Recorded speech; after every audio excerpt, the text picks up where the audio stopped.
Hey guys, Adam Rose, Vice President, Senior Loan Officer of Western Ohio Mortgage here in Sydney, Ohio, and this is another episode of the Mortgage Guy Podcast.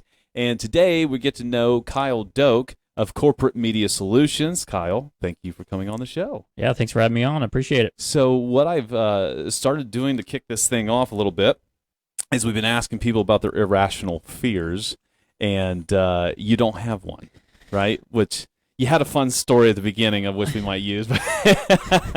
Yeah. I don't have any irrational fear. I guess that's a good thing, right? Yeah, right. Yeah, I don't. I don't think I have one. I mean, spiders creep me out a little bit. Yeah. Right. But snakes, I can watch them from a distance. But I'm not a big fan. I'm not going to go out there and pick it up. Yeah. So I don't know if I would call that irrational. Right. So we had somebody on here not too long ago, and their irrational fear were cotton balls. So something to do with the dentist. So at least we don't have any of those. So we're good. So Kyle, tell us a little bit about yourself. Yeah, so I'm Kyle Doak. I am the owner of Corporate Media Solutions. Mm-hmm. Basically started out in 2016 as Doak Photography. Did some rebranding, though, to work with more professional clients to get out of the family portrait space. Mm-hmm. And really since 2018, I've been working in the real estate field, doing photography for real estate agents. And really about that time, got into just widespread marketing in general, videos, and that type of thing, and just really kind of moved more into the marketing space since then. So what kind of made you want to hop into this space? I mean, were you always were you in like the AV club, like you had that background kind of a thing? Were you always interested in photography, or just like one of those hobbies that kind of just took off? Like, wow, I can do something with this. Yeah, so not an AV guy in high school. You don't have the look, so you had to have long hair, right? Yeah. Yeah. Okay. Yeah. So really though, I was into photography in high school. Had a camera back then, just goofed around, took some shots of sunsets and stuff like that. Basketball games. So did you have one of those like little fat digital cameras? You remember when they first came out?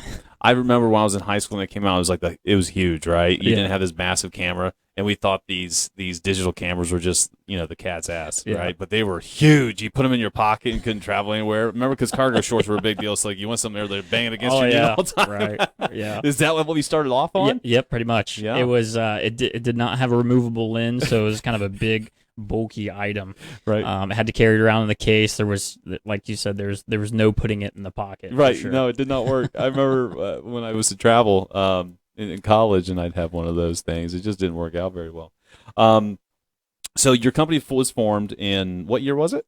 2016. Okay. So how did you dive into the real estate side? Like, how did you enter that market? Yeah. So really, it was something that had been on my mind since about 2015. I picked up a professional camera when my son was about 1 in 2015. That's really kind of what got me back into photography. Mm-hmm.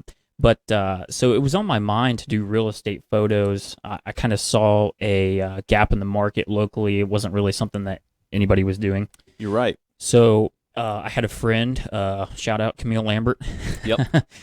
It was her first listing, and I kind of sent her a text. I'm like, hey, like this isn't something I've done before, but do you mind if I do your listing photos? Yeah. Like, and if they're junk, then whatever. Like, I'm not going to charge you for them. Right. I just want the experience.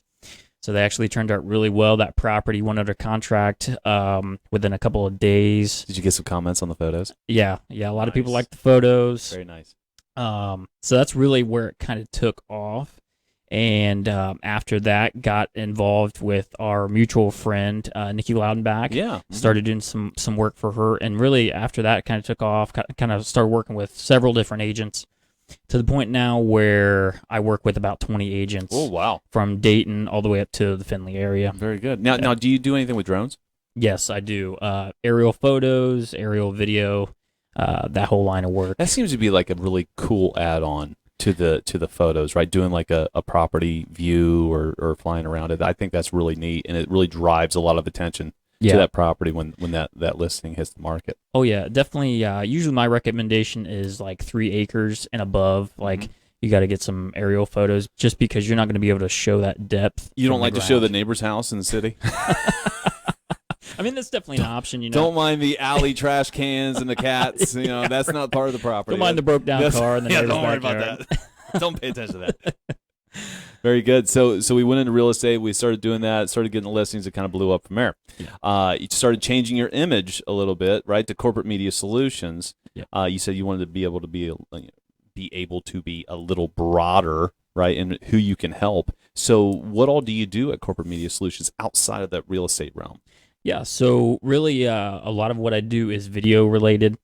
As far as like this very setup here, talk with agents, suggest things to help them out, whether it's short form videos, long form videos for their website. Basically, after that, it gets into kind of like print related stuff, social media posts, things that are pretty more typical and standard in the industry is what you might see from marketing. But really what I specialize is kind of the video and the photography aspect of that. Right. I know you did my first interview for BNI. Yeah, that didn't go great. But anyways, I thought it went well. I'm getting better at it, right? So we're getting better at it. And Kyle actually helps us out at the Ohio Mortgage Bankers Conference. Speaking of that, are you going to be there on May 8th? It's May 8th. Yeah. I'm not sure if I'll make it. Oh, no. Yeah. Okay. But anyways, so it's a big help, really cool videos. And so on the marketing side, so let's talk about that briefly. So if there's a new company starting, it doesn't even have to be a new company, right, to attract attention. Even us, right, we're starting to get a little bit more active on social media, a little bit more active on YouTube. Do you have any tips or tricks that are proven and like, hey, you've got to be out there, you've got to be doing this in order to get attention? Yeah, definitely consistency is the number one tip. Okay. Especially when you're starting out, it can feel like nobody's watching. Maybe you get one like on a post or whatever.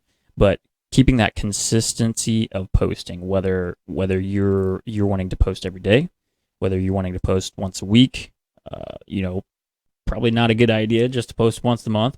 But if that's what you can do starting out, keep that consistency because the people who are paying attention are expecting you to post right at a certain time, right? Yeah. So certain intervals, consistent. Like, Yep. hey, it's Wednesday. That new show comes out. Exactly. Because there's a lot of big podcasts out there that have a massive following, right? Like Joe Rogan and Matt Walsh, right? Yeah. Conservative talk show, and they expect it at this point because they've gotten so big. Because it is hard, right? Because we started this about 2 months ago on this podcast, and it's slow going, right? But we just got to keep it consistent and keep getting the word out there, the message out there, and keep that moving. Do you have any other tips on driving traffic? So, for instance, let's talk about this podcast. Any tips on driving traffic to a YouTube channel or to Spotify or anything like that? Yeah. So one big thing is just get out there and post it everywhere that you can. Okay. We've seen in years past Facebook and Meta now. Yeah, Meta.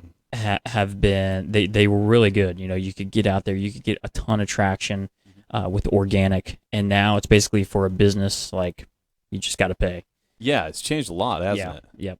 So they're really wanting to have businesses drive paid traffic places. So if you're a business and you can afford that, that's still a good way. Organic is definitely good, and you definitely got to be out there and posting that stuff. But and really posting links in your Facebook posts kind of drives down the traffic. Really? Yeah. Okay. Yeah, especially if it's an outside link. So if you're linking to YouTube on Facebook, Facebook doesn't want the user to leave Facebook. Right. Okay. Stay there. So one of the things and tips that you've told me about before was, we'll get to TikTok here in a second, but it's very related to such, were YouTube Shorts, right? Same style as TikTok. You see those, what are those Facebook videos, those short ones? What are they? I don't even know what they're called. They're Reels. Yeah, just Facebook Reels. Yeah, that's right. So that style is driving traffic because our attention span is ridiculously low. And so like those 20-second shots, those 30-second shots drive traffic. So, for example, if I did a Facebook short or reel, whatever the hell it's called, would that help drive traffic to something like our YouTube channel for buyer education or something like that? Oh, yeah, for sure. Okay. Anywhere that you can get your content out in front of people and just maybe in the video let them know where they can find that content. Right. Sometimes that may be the best option. Hey, check out our YouTube channel. It's da-da-da-da. So you would say that a big fail or a no is just posting links attached to a Facebook post, like, hey, here's a Facebook post, read about it, now go check it out. Right. That's yeah. a no? Okay. Typically. So I'm doing it wrong, guys. Well, no, I mean, you got to do whatever you can do to get your name out there, right? Yeah. But typically, yes, Facebook does kind of punish outside links. Right. So you did, I know when we talked about it, I don't know, hell, it's been 6 months ago, TikTok. What's your position on TikTok here? Not position politically, right? Right. Personally speaking, I think TikTok has a lot of garbage on it, and it probably should go. But for business purposes, does a business need to be on TikTok? Yeah, I definitely say that small businesses for sure should be on TikTok. You're seeing a lot of big brands move there. Right. Yeah. And you have to look at it kind of like, a wave. You just kind of ride that wave. Even if necessarily you don't agree with some of the practices and other things that are involved in that, it's still a wave, and you can still ride that wave to drive traffic towards you and push up revenue in whatever way you have. Right. But I would definitely say get on TikTok. If you're not on TikTok, put the content is a little bit different. It's a little bit less formal. It's funny. You can be a little bit more creative with it. But yeah, it's definitely somewhere that everyone should be putting their content if they're not. Yeah. I mean, jeez, those short videos, I'm telling you. I feel like it's ruining my own attention span. I don't even pay attention to TikTok, but like the Facebook Reels, right? It's the same thing. It's really the same thing. Yeah. But I feel like people go down a rabbit hole with that stuff.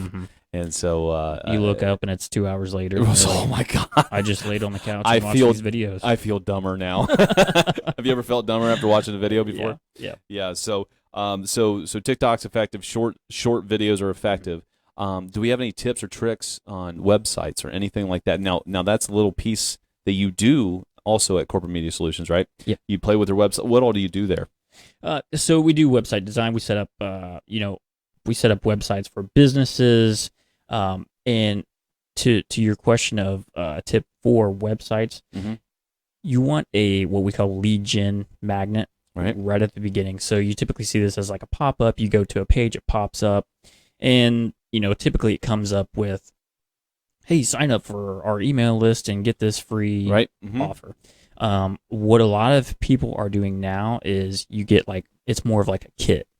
Like you sign up and you get a little kit. So it's like the people who are offering this are offering a little bit more value. And that's really what it comes down to is offering value to those customers.